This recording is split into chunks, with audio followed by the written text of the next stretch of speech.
listening journal. So something you might be thinking of doing. So let's go and get this going. So hang on, so I could go slideshow. All right, let's get this started. So does this sound familiar? All right. As a music teacher, you have a lot of classes to teach. Okay, you do. We just do. It's just one of those things. Music teachers have a lot of students to teach. You're one of the few staff in the school that sees just about every student in the school, or you've nearly taught every student in the school at some point or another. You need to be able to include music appreciation into your lessons somehow, but you're not sure how to go about it.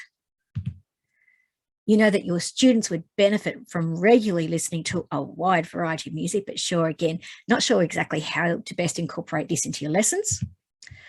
Or do you want to find out why and how you could do this? So let's watch to find out some reasons why you should be actually using listening journals and how you can make it easier on yourself, because let's face it, that's what I'm here to do. I'm here to try and make things easier for you, how we can make it easier with resources that are ready for you to use and choose the music. You just have to choose the music and go. It's awesome. All right. So we are looking at 8 reasons why you should actually be using listening journals in music class. So welcome. I'm going to go through the 8 reasons why you should actually use a listening journal in your class.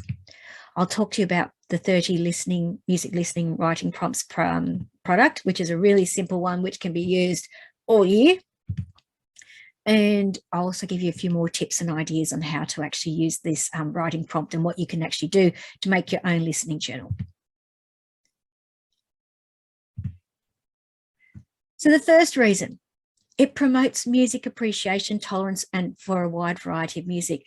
Now, if you're very careful about what you are choosing to actually get your kids to listen to, and by saying that, I mean, you might have a plan that you're going to start, say you might start with some sort of world music or do a unit on world music. So you're going to listen to world music for, say, a term, okay? And then the next one, you're going to maybe focus on jazz music. And then the next one, you're going to focus maybe on rock music. And then maybe the next unit, you might be focusing on, say, film music or hip hop or more current genres, okay? It's up to you what you want to choose. Okay, if you want to do this, but the thing is, what it does is it promotes a wide variety. You might also want to choose different composers. So you might go, okay, well, actually, I'm going to look at first term, I might look at, say, classical composers. The next one, you might look at romantic composers, romantic era I'm talking about. You might want to then maybe look at some 20th and 21st century music, which is a bit out there. And then maybe you actually want to look at some music that's from, say, female composers or composers who are not necessarily well known for a variety of reasons. And you might want to actually broaden your students' horizon into music that's out there, that's written by people who are not something you would hear every day. And again, this just promotes a wide variety, like by listening wide. Okay, if we expand their horizons, we're going to promote that tolerance in about listening to music. And even if they don't like it, but they should be able to get something out of it that they can actually appreciate. So that's my best reason is why you should actually do a listening journal, is simply because it promotes music appreciation and tolerance. Second one, it develops their oral skills. Okay, now this again, it sort of goes without saying. If you're listening to music, hopefully you're giving your students something to focus on while you're listening. Okay, and if they've got something to focus on to focus their listening on, then they're developing their oral skills that way. Now, I like to develop my students' oral skills through the lens of the elements of music or the concepts of music, because it focuses them, instead of going, oh, I don't like this music. Because if you actually say to them, you know, what do you like or don't like about this music? They're probably going to say they hate the music. Well, don't give them that opportunity. Say, what can you hear? What are the features of the melody you can hear? What are the features of what dynamics can you hear? And if you guide those questions, they're going to actually be focused on what they're listening for and developing those oral skills, which relates to the next couple of points, because if they're developing their oral skills through a wide variety of listening, okay, then hopefully it will translate into things like their performance skills. Because if you listen to a wider variety of music, hopefully they can listen to and find quite a few different performance skills that they're finding. So they might, if say you've got a student who's a singer, and you would say, okay, and they're used to just singing real, I'm just trying to think about what my kids do. They like pop music and they try and basically sing a lot of pop stuff. And I try and broaden their horizons and say, well, have you actually ever heard of such and such?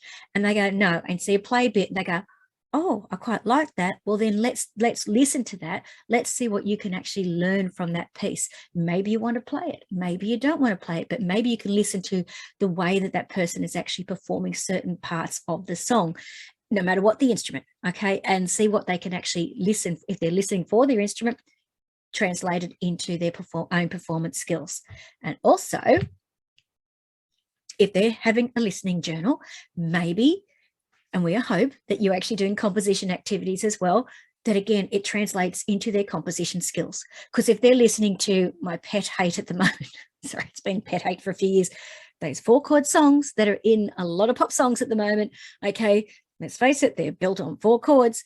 You know, it's not necessarily expanding their composition skills, but if they're listening to something that was, say it was a classical piece, and you go, okay, well, the chord pattern actually underneath this is this, this, this, and if you just play the chord pattern to them instead of just the actual listening piece, like I do that first, then play the chord pattern and go, okay, with that chord pattern, I now want you to develop and create your own composition based on that chord pattern. So again, they're listening to it, they're appreciating what's actually happening in the music, and then they're using what they've actually got in the music, what they're learning from the music, into their composition, okay, or into their performance. All right, so it's hopefully developing those skills and building on each other, because as we know, if you listen, if you can find it, you hopefully are putting it into your performances and into your compositions. They all tie into each other.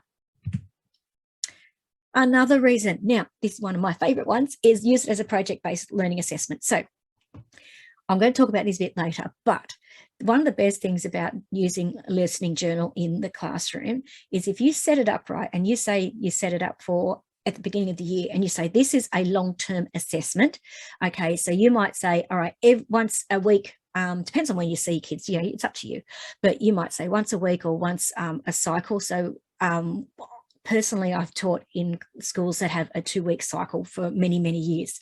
So I might dedicate one lesson a cycle out of those 2 weeks for listening. And so I'd go, okay, pull out your listening journal. Here's the piece of music we're going to listen to. You choose what you're going to actually, what prompt you're going to use.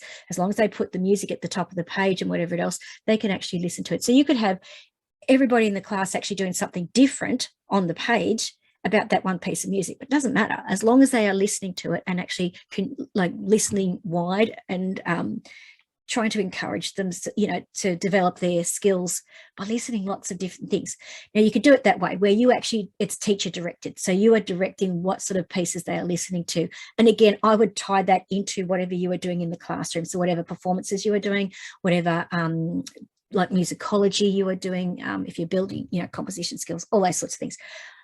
But I would say I'd tie it into that. And if you're, say, doing it, like I have a 10-week term, and if I'm doing one a cycle, so that's only 5 listening pieces I have to find or choose over the term. And because we have 4 terms, it's only 20. Okay, so it's 20 pieces of music that the kids have actually listened to, hopefully by the end of the year, and then they submit that. Now that's one way you can do it, that it's when it's teacher directed, okay? Or you could choose this one.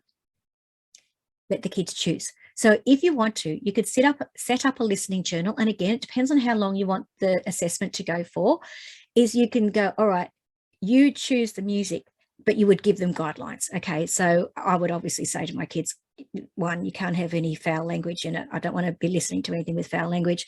No inappropriate themes in the music. But yeah, and you might also say, okay, you've got to pick, say, one song from say you're doing popular music, one song from the 50s, one from the 60s, one from the 70s, one from the 80s, 90s, 2000s, 2010s. Okay, so that's, say, 8 songs, and then you get them to choose, like that would work perfectly with the elements of music, get them to choose one element, one song, okay, and actually listen to the music, analyze the music, and it's their choice what they choose, okay, what they're actually listening to. And again, that's a perfect assignment. That would actually, again, I would choose to do that assignment over the course of maybe a semester, and let them have but again, give them a lesson every so often, and dedicate that lesson to their listening. and their choice. So what I like to do, and I learned this many, many years ago, is if I actually give the kids time in class to do their assessments, it gets done. Still, there are kids who don't do it well, but it still gets done. So this is a perfect way to use a listening journal, again, to actually get, say, choose 8 pieces of music. All right, 1 piece for each element. You choose which element. It's got to be from these things. And then they listen to it, analyze it, and then they use that to actually write about the music as well. So a really nice way of actually doing things. And I'll talk about a bit more about some differentiation ideas. It's a great lesson starter. You might have at your school certain things that you've got to, like targets you've got to hit. For nearly my whole career, okay, and I've been teaching for nearly 20 years, oh, over 20 years now, I should say, there's always been some sort of literacy focus. No matter, like for 20 years, there's always been some sort of literacy focus because we've always got to improve our students' literacy skills. Anyway, hard to do that in the music room, but a listening journal and this, especially the writing prompts from resource that I'm going to show you later, will help you do that. And that was part of the reason why this was actually developed, because I needed to be able to do this in my own classroom somehow. And you might decide how you're going to do this. So you might say, okay, it's listening time. So this is be more of a teacher directed one, not a student directed one.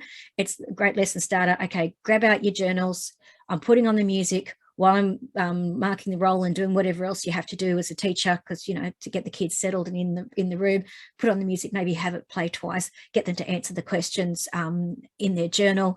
And then by the time you've actually done all that and settle them down, it's like, okay, time to pack up. Now we're going to get on with the rest of the lesson. And as I said, my school at the moment, where I'm currently teaching, we have to, we're encouraged to get our kids to read for 10 minutes in the lesson. And when I first started, I was like, at that school, I was like, you kidding me? 10 minutes? How am I going to get kids to read for 10 minutes? But once it's that routine set up, they actually do it. And I love it now, because personally, I find it much easier to get the kids in, reading, settled. I can mark the roll, do the bits and pieces, because, you know, sometimes you're moving stuff away from the last lesson that you didn't get to pack up, and you're setting it up for whatever lesson you need, getting out the resources while the kids are reading. But again, this would be using a listening journal would be perfect activity to get the kids listening to music, a wide variety of music, as a little lesson starter. Okay, nice settling activity to use. Or make it an exit ticket. Again, you could do this as simply or as complicated as you want. Have your listening journals, your listening journal might be a digital one if you want to choose to go down that path. And you say, have the kids with maybe a Google form, and they have to actually write in, maybe using their phones, depending on what sort of age group you're teaching to.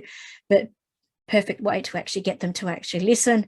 That one would take a bit more effort, as far as I'm concerned, like doing it as an exit ticket if you wanted to actually do it for check for understanding. But you could even just simply put the music on, and the exit ticket could be maybe not something as formal as writing or using maybe a Google form, but more of a hands up, or maybe if you've got little whiteboards, ask them a question. Okay, I want you to, this is the music.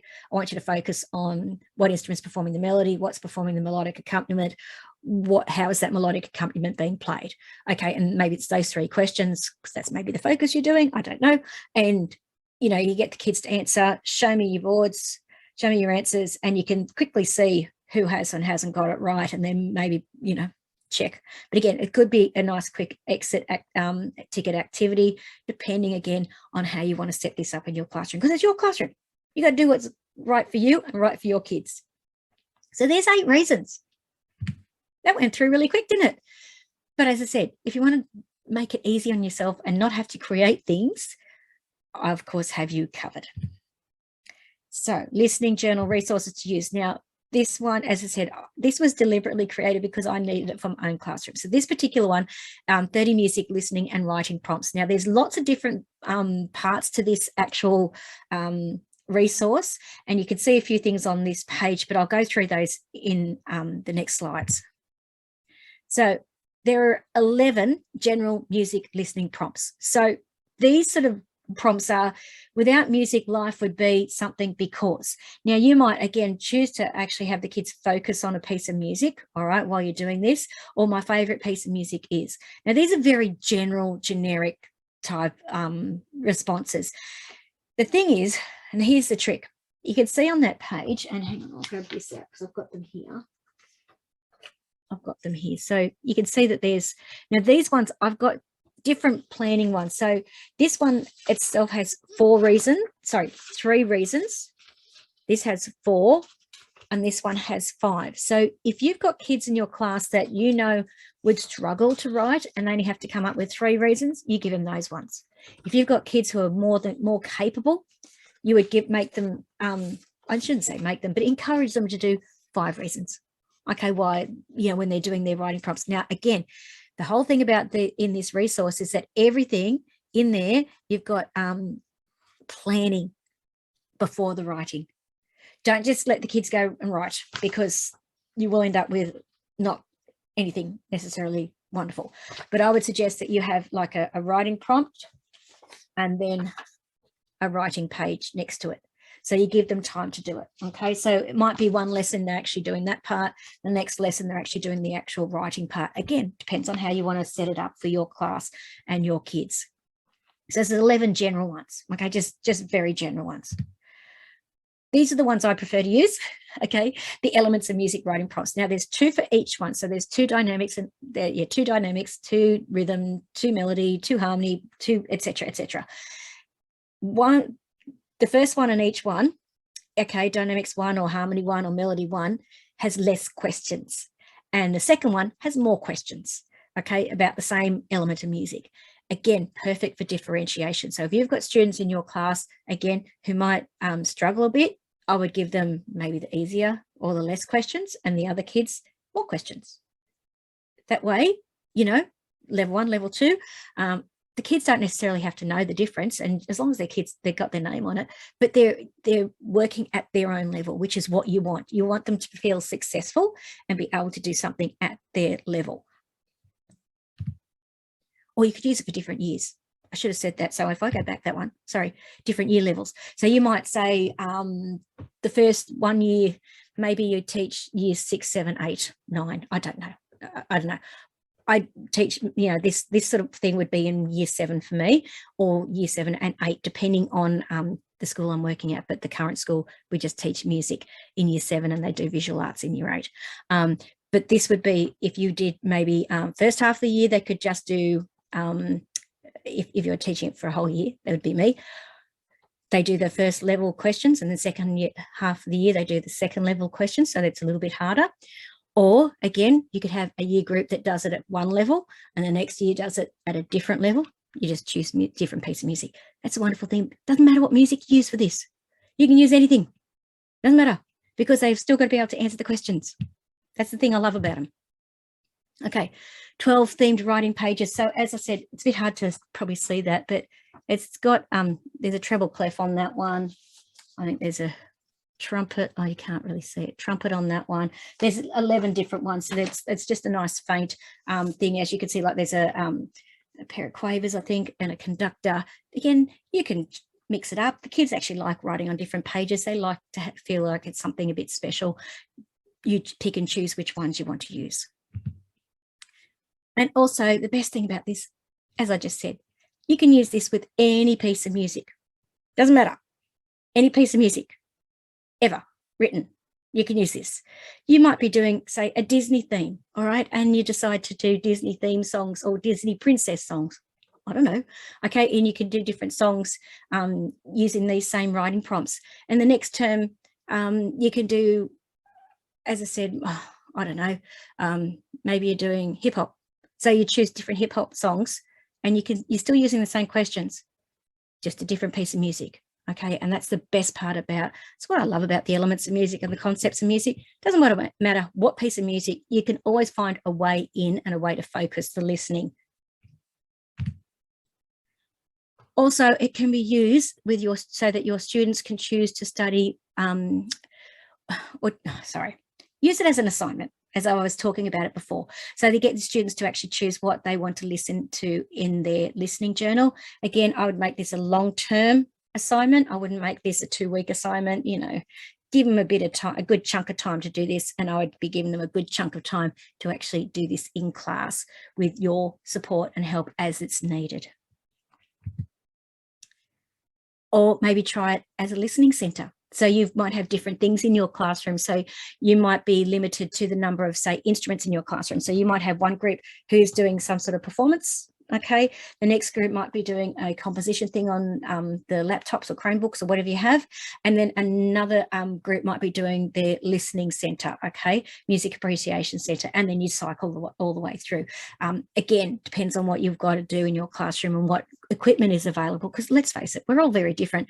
The school I'm at, we have a fantastic amount of resources, but I have taught music, I'm not kidding, in a maths classroom, had to teach year 8 recorders. It was horrible. And the only reason I was actually in that particular classroom was because there was a very out of tune piano in the back corner. And they thought, oh, that's good enough to put a music class in there. I've also taught music in an art room. I've also taught art, had to teach art in a computer room with carpet. Not good. So, you know, you do what's best for you and your students and your situation.